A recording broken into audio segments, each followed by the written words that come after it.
So let's talk about 3 illnesses, just to get some perspective on what functional medicine can do versus what conventional medicine might be able to do. Let's talk about cancer, diabetes, and kidney disease.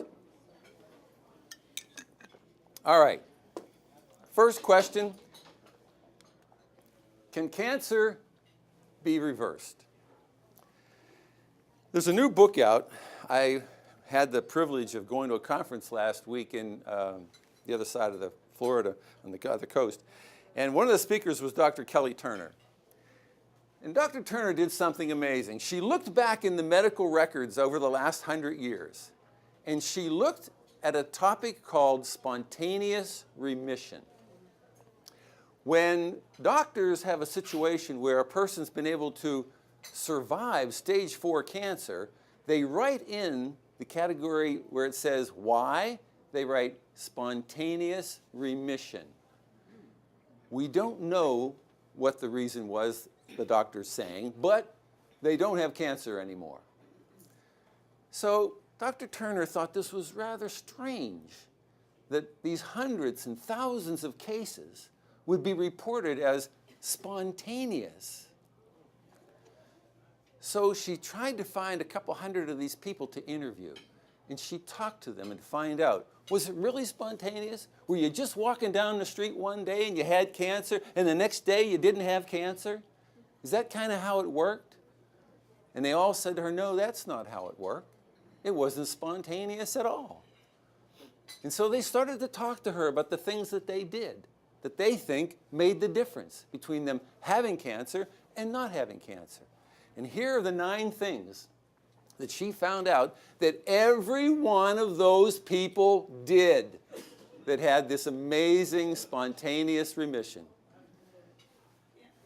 Okay, guess what? I have some handouts for you, and a lot of this stuff is going to be in your handout.